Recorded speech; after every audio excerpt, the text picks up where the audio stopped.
Lady को convict किया है। लेकिन अभी भी 100% पूरे तरीके से कर दिया है। Indian court first country has convicted for lady to kill a fiancee in 2008। Doctor रईजत, जल्दी से आपसे जानना चाहूंगा कि क्या झूठ पकड़ने का तरीका भले ना हो, लेकिन क्या हम अपने आप में सबसे बड़े पॉलीग्राफी टेस्ट करने वाले, या हमारा मन जो है वो सबसे बड़ी मशीन है जो सच को पकड़े और उस पर कंट्रोल करे, झूठ को पकड़े? बहुत जरूरी है कि हमें अपना अंतर मनन करके ये जानना होगा कि जो मैं झूठ बोल रहा हूँ उसका क्या प्रभाव है, मुझे झूठ बोलना है या नहीं बोलना।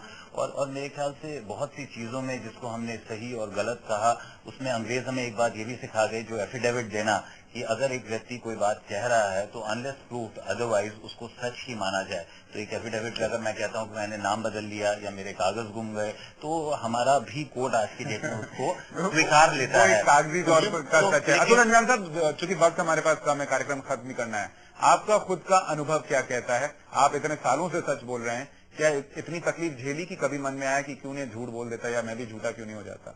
लोगों के लिए क्या कहेंगे? मैं सच बोलने के गुनाह का गुनाहगार बहुत बार बना हूं और कई बार सच बोलने की वजह से बहुत बुरा फंसा भी हूं। एक चुनाव में सच बोलने की वजह से हार गया लेकिन सच बोलना मेरी फितरत का हिस्सा है और इसलिए मैं कभी कभी ये कहता हूं कि परवाह नहीं गरचे जमाना खिलाफ हो और रास्ता वो चलेंगे जो सीधा और साफ। बिल्कुल। और कई बार आप ये महसूस करते हैं कि जब आप सच बोलते हैं तो भले ही आपको कुछ परेशानियां झेलनी पड़ती हैं, लेकिन बोझ दिमाग पर जो है वो कहीं कम महसूस होता है झूठ बोलने के मुकाबले। आपके बोझ जो है वो कम हो जाते हैं। राहुल रॉय साहब, जल्दी से आखिर में आपका कमेंट, आप लोगों से क्या कहेंगे? सच या झूठ, किसके साथ जाएं, या फिर मौका देखकर सच या झूठ बोलें?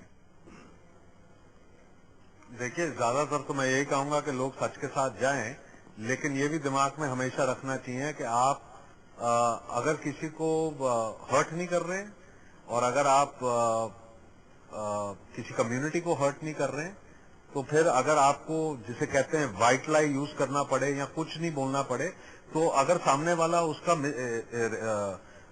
जिस तरीके से भी रिप्रेजेंट करना चाहता है वो करें, बट आपको खुद बड़ी पिक्चर देखनी चाहिए rather than this black and white कि आप किसको यानी मैं माफी चाहूंगा राहुल, वक्त कम है, लेकिन लब्बुल हुआब आपकी बात कही है कि सच बोलें, लेकिन अगर किसी को नुकसान पहुंचता है उस सच से तो थोड़ा अवॉइड किया जा सकता है। संभावना, जल्दी से आपका आखिरी कमेंट, सच झूठ किसके साथ चले लोग, आपका अपना अनुभव क्या कहता है? दोनों के साथ ही चले, दोनों ही काम आते हैं, दोनों के साथ चलना चाहिए। बराबर। मैं इतना जरूर कहूंगा कि आपका ये कमेंट बहुत ऑनेस्ट है, बहुत सच्चा है कि दोनों के साथ चलें, लेकिन आकलन आपको करना है। आप किस तरीके से रहना चाहते हैं, सच कितना आप पर हावी हो सकता है, झूठ कितना हावी हो सकता है, और कितना आपके मन पर बोझ पैदा कर सकता है अगर आप झूठ बोलते हैं तो। लेकिन इतना जरूर है कि सालों से झूठ को पकड़ने की कोशिशें भले कामयाब ना रही हो, लेकिन सालों से ये प्रूव होता आया है कि सच ज्यादा दिन तक चलता है, झूठ जो है वो कम दिन तक चलता है, और नुकसान आज दे कल दे कभी ना कभी देकर ही जाता है। आप सबका बहुत शुक्रिया स्टूडियो में आने के लिए। रईजत साहब आपका, अतुल अंजान साहब आपका, सुधीर जी आपका, और राहुल और संभावना आप दोनों का भी बहुत शुक्रिया पूरे कार्यक्रम में हमारे साथ जुड़ने के लिए और तमाम सच बोलने के लिए। लेकिन आखिरी फैसला आपका है और उसे कोई बदल नहीं सकता कि आप झूठ बोलना चाहते हैं या सच। लेकिन अगर सच बोलेंगे तो जैसा हमारे तमाम मेहमान कह रहे थे कि फायदा आपका ही होगा। एक बहुत खूबसूरत गाना फिल्म में था जिसका जिक्र हमारे मेहमान भी कर रहे थे। उस प्यारे और खूबसूरत गाने के साथ आपको छोड़े जा रहे हैं। नमस्कार।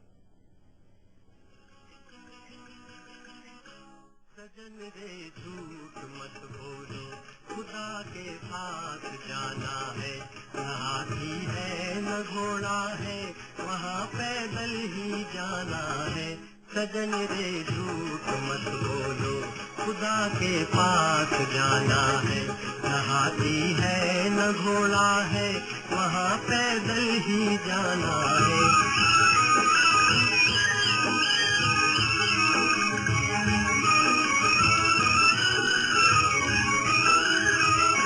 तुम्हारे महल चौबारे यहीं रह जाएंगे सारे, तुम्हारे महल चौबारे यहीं रह जाएंगे सारे। अकड़ किस बात की प्यारे, अकड़ किस बात की प्यारे, ये सर फिर भी झुकाना है। सजन रे झूठ मत बोलो, खुदा के पास जाना।